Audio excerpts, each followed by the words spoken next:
Well, hey there, folks. How you doing today? Hope you're having an awesome day. Well, I'm back with that RAT-5. That was a gift from Mike at Rasputin's Castle. If you saw that video the other day, with my medium-sized hands, I felt the handle was a little big and blocky for me. I felt that with prolonged use, it was going to create a lot of hot spots and really tire my hand. So I decided to do some modifications. Now, the first thing I did, you'll notice, I got rid of a lot of that rattle that was occurring with the blade in the sheath. And that was occurring because the plastic insert that the knife goes into isn't formed to the shape of the blade. And that was an intentional design to allow the knife to be ambidextrous. So you could put it in for a right side or left side carry. I did that by taking a little bit of this stuff here. And that's that material, that anti-slip material you might line kitchen cupboards with or tool cabinets with. But it's moisture resistant. So I just put some of that down in the channel. And I chose this because it's moisture resistant, so it's not going to collect moisture and cause rust on the blade. And just for fun, you might remember I talked about this very cool pouch on the front. Well, I stuck in there a 4 1/4 inch scout knife. And you can put a lot of stuff in here. You could put sharpening stones in there. You could put tinder material in there. You could put a map in there. Any amount of small gear you might need when you're out and about. But I thought it'd be neat to have a little multi-tool knife in there.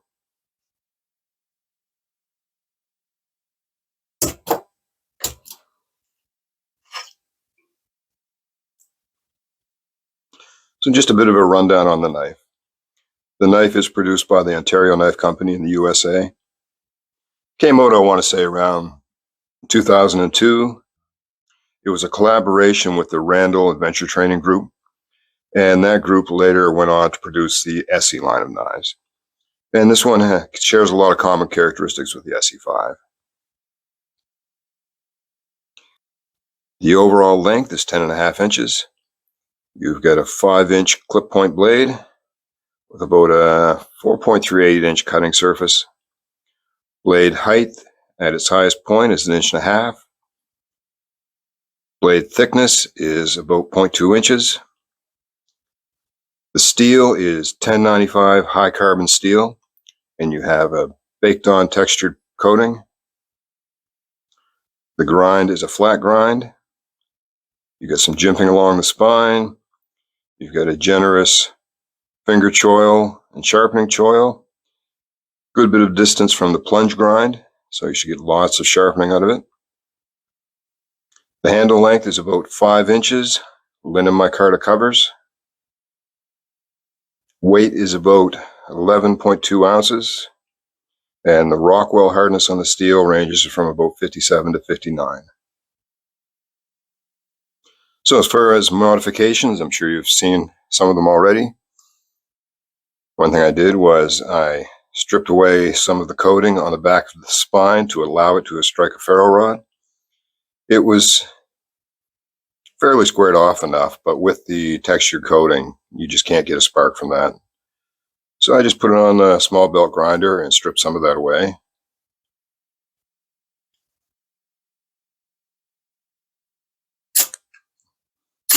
And now we can get a spark. And there's one of the downsides to the powder coating. It does collect debris, but a little WD-40 will rinse that stuff out. As far as the handle, like I said, I found the handle very blocky, and we'll just sneak one little picture in here so you can see a comparison of the before and the after. So the first thing I did was I rounded and contoured along the top of the handles so they weren't so squared off. So it has a nice taper to it now. Goes down the length. So now it's much more comfortable in this part of the hand.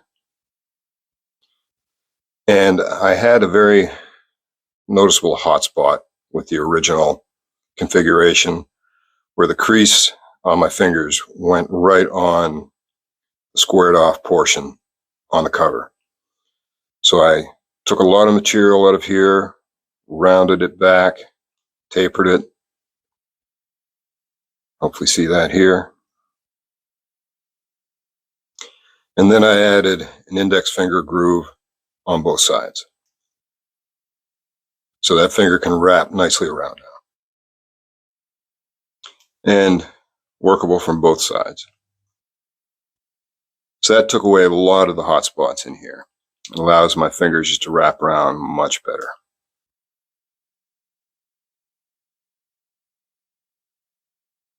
And obviously I dyed the scales. Now I used a dark green dye, and it kind of comes across more black in this light, but trust me, it's a dark green. You might say, why dye a knife dark green that you're going to have in the woods? Because you set it down, you might lose it in the grass or whatever. Well, it already had a green theme, and the original handles were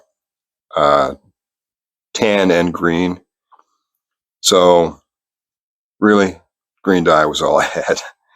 But I think it goes well with the knife. And I can always add a more colorful lanyard on the back, should I be concerned about setting it down and losing it. But much more comfortable in the hand now. Well, that's a highlight on the modifications. I'm happy with the way it turned out. I even added the lanyard that Mike sent. Now, some of you might say, why use this type of lanyard? Typically on a knife, a hard use kind of outdoors knife, I'll put a lanyard like this on it. And the purpose of that is so that when I'm working with the knife, it prevents my hand from slipping up onto the blade.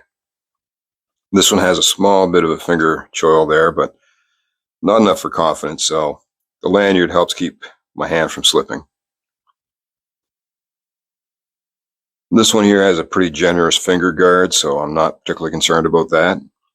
But even with this type of lanyard, if I was concerned, I can just loop these two fingers around here, like so, and then that still locks my hand into place pretty good.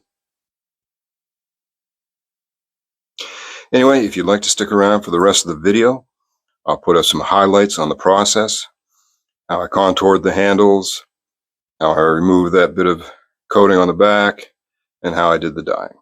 So anyway, I hope you enjoyed this. I hope if you stick around, you enjoy that. And otherwise, I'm happy with it. I'm anxious for the weather to improve. It's been raining here the last few days, and I want to get out and put this to the test. So once the weather improves and things dry up a bit, I'll get out and do that. And we'll be back with a video on how well this knife performs. So until then, I hope you all have an awesome day, an awesome week. And if you're not, take some time to get out in the woods. It's a great place to be. It's a great place to relax and just do a mental reset. But if you do, take a knife with you. It might just come in handy. You all take care. All right. Got my blade all wrapped up for safety.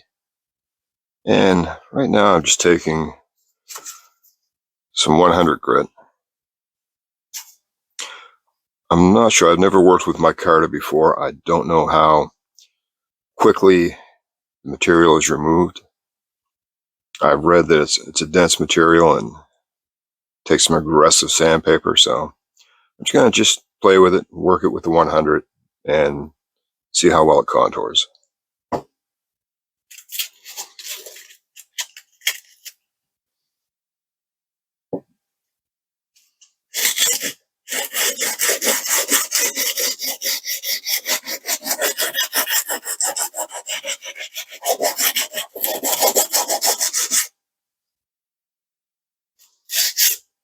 I drew some faint lines with a pencil just to give me an idea of where I want to work down to.